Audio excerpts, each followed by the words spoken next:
Hello, my name is Brian Maxwell, and this is Brian's voice. Well, I'm Brian, and this is my voice, and I love magic and stories, and the idea of putting ideas into your brain. If I say the word banana, you think of a banana. But are they wearing pajamas? Are they coming down the stairs, or did they take the lift? Bananas in a lift are chasing crocodiles. The alternative timeline. I was watching and found bananas in pajamas on Amazon Prime when I put it on. And it's very jarring to see television I watched as a child or a younger boy, man, creature. And it's in the wrong aspect ratio for the new telly, so you have the big black lines on the side. It's very like, you know it's old. You know it's old when you can see the black lines, lads. It's the lights. The lights. Dramatic. Chromatic. Hydromatic. That's grease lightning. But watching the bananas and pajamas and the absolute fever dream that was. Anthropomorphic banana people with their teddy bear friends and rat shop owner. It's no wonder we're mental as a generation. But then I was looking at a video by Alan Moore talking about writing. And the idea that writing is congruent and collected and connected to magic. Words are like spells that create images in your head, which is paramount to witchcraft. That's why stories are so powerful.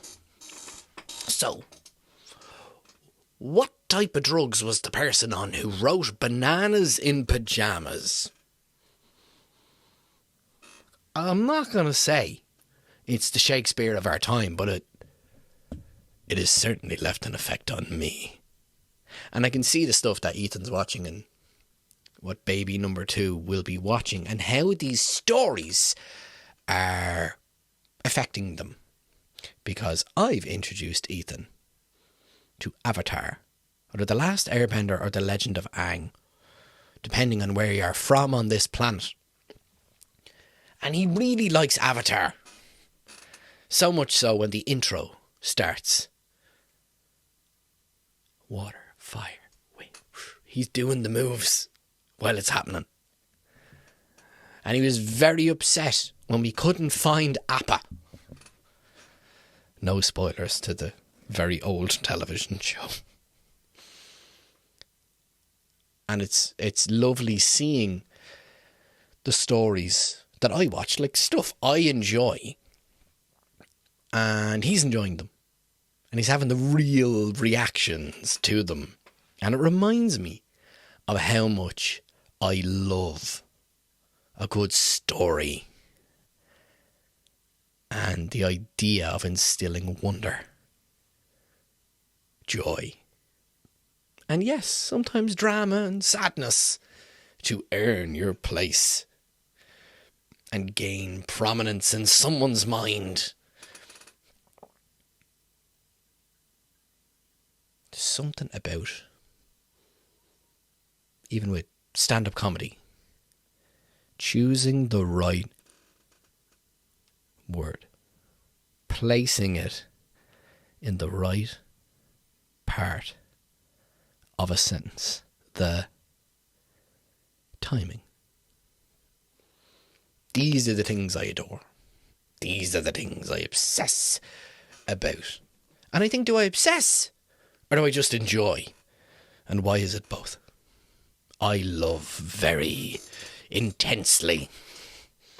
I do not do things with a half-ass. I do things with my whole ass. So much so, I realise that what's important to me is my family, my children, and how everything else is now secondary to that. And it was a huge realisation this week where I was thinking and professing to myself that I could do this all the time in various forms, and even to the point where I'm trying to and have recorded me commentating over professional wrestling, because it's talking and it's wrestling. I love both of those things. Sad realisation is I don't have the time for that.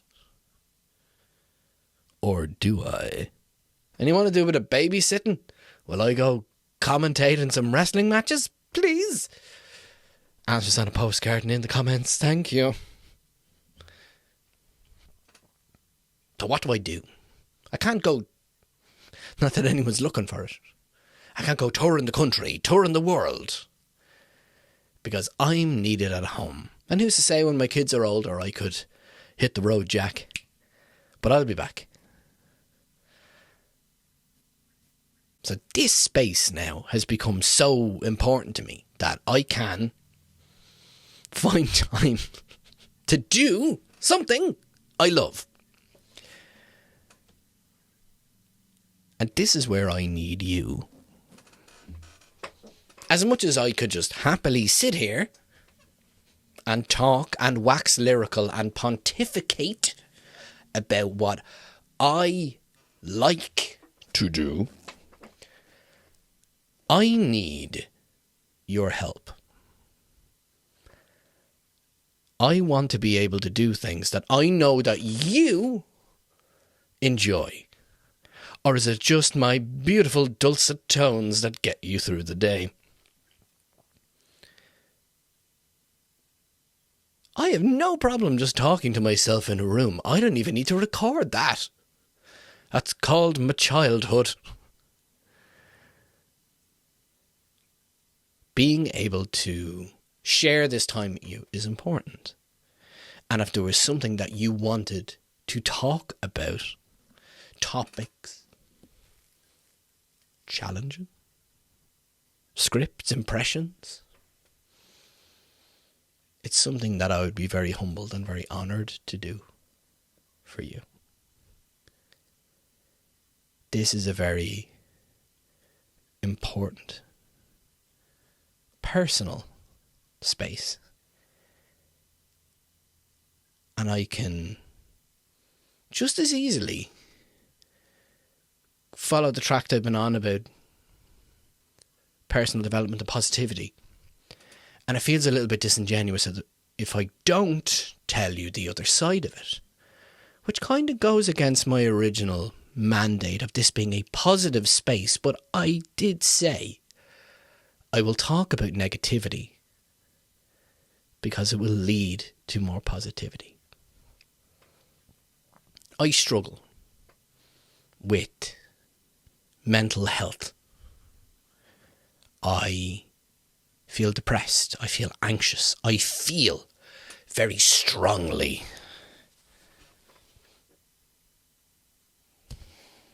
So much so, I literally wear it.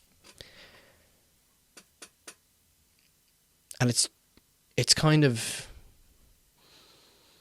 confusing to want to delve into more serious topics while promising you positivity, but there's a method to my madness. Why would you trust a person or want to listen to a person tell you everything's going to be okay if you don't think they know what it means to have a really bad day? And I've had bad days recently. Panic, worry, stress. And I'm still here. And I'm still smiling. And I still care. That's a dangerous road to not care. I don't give a shit. We don't give a fuck. Okay. I do. It took me a few years of trying not to care. And a few mental breakdowns and trips to therapists and medication to make me realise, no, I really, really, really care about everything. That has its own drawbacks.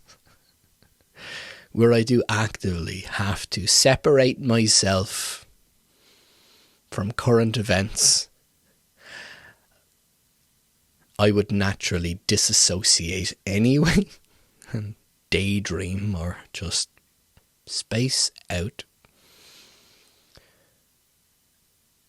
But what I surround myself with in terms of media, content, people, topics of conversation, it is a great joy to be able to work, earn a living. Usually that involves other people. And when you work with other people, you need to know what happens in their lives. And sometimes some people have a bad day, bad moments, and they share that. And you get the honour, the privilege to be in the room while they talk about it. And I can tell you for free, I really don't like talking about death. It's not something I enjoy thinking about or discussing, he says with a skull over his shoulder. I will nope the fuck out of those conversations. Because that's a very strong feeling that I actively have to seek away from. Because I've said it before, I am naturally depressive. I just happen to have a cheery demeanour. My voice sounds the way it sounds. My expressions are the way they are. And there's a part of me that's not sure if this particular affectation, how I speak and how I am, is in direct contrast to how I really feel. Because if I don't have this posture, if I just let everything go, and I just would naturally let myself decompress. This is actually how I talk. I mumble. I learned how to speak properly by watching TV, movies, doing impressions. There was a moment during my work experience that I was working in a community centre, and a person said, "Brian, you're very good, you're a lovely fella, but is there any particular reason why you don't look people in the eye when they're talking?" I was like, what? Never thought of it. I was about work experience, so I was fourth year maybe? So I was about 14. I'd gone 14 years of my life without really looking people in the eye. And that's my natural way of being. So I actively had to make a choice from that moment on. And I remember walking to school the next day and realising that I was spending my entire life looking down at the ground.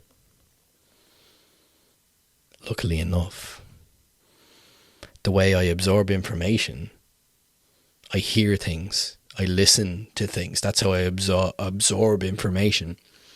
Even in school, I wouldn't really look at the teacher, I'd just take it in. That's So why would I need to look? It takes effort for me to look. For me to absorb two forms of information at the same time, but visual and audio, takes processing away from my brain. So I didn't do it, but I naturally wouldn't look people in the eye, even in direct conversation. Counterintuitive for someone who's so interested in communications and media, that I naturally didn't actually engage people in conversation. And then it became an interest or an obsession. If you remember the show Lie to Me, all the little body movements, micro expressions that people would have, and that developed. And I'm still fascinated in the way people talk and how people are and their mannerisms. I find it fascinating. I find it really interesting. And I don't know whether I'm interested in it because I'm hoping to be able to do it better myself, or is there something that I think I'm lacking that I hope if I can just get it right, if I can just talk a certain way, then I'll just feel better. Because I did mumble. And I did have a lisp. And I would stutter and stammer because I made my S's on my teeth. And even today, haven't fully figured it out yet. But I make my S's just behind my teeth. And I don't really make a proper S. I make a kind of a curled S. And because of that, when I learned how to do that, and I had to kind of develop a little bit of like vocal posture, I naturally speak with what's called a squeeze. It's what you're taught for singing. And I had to do that because if I let everything just kind of drop, and if I fully go back to my natural state and I don't engage, this is what you're getting. This is who I am. Fascinating, isn't it? And I'm not sure which is real. I'm not sure which is actually me. And maybe they're both. You're allowed to have a vocal range. Or is it better? What sounds better to you? Maybe my friends and family, my wife will tell me different. That no, this is you. This is definitely who you are. I feel like this is more me. But when I speak, luckily enough I'm on microphone so you can hear me better. But when I step back, you can't really hear me. So I have to project my voice a little bit so you'll actually be able to hear me. And you don't want to do it like this, because it sounds like you're shouting. So you just soften it a little bit, and then you're able to sound like I supposedly do. These are the things I think about, obsess about. And I want to try and provide as an authentic conversation with you. And share a little bit more of my vulnerabilities. So you maybe will get to know me. And by doing this, I hope I will get to know myself better as well. Because this is all about me. And I love sharing this time with you. And I'm honoured to share this time with you. Because I get to know a little bit more about myself. Because I have to show up and be authentic. Because otherwise, I'm just a prick sitting on his own, talking to himself. And I don't need to hit record to do that.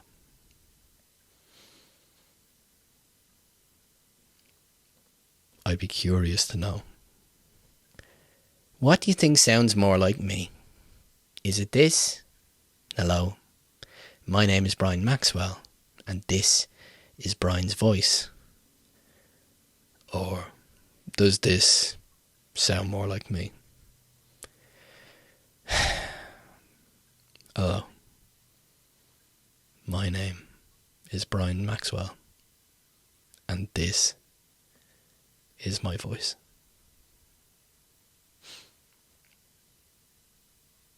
Thank you so much for listening.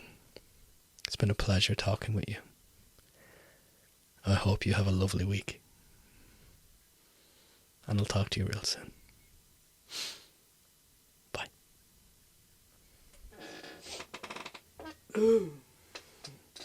God damn. God damn.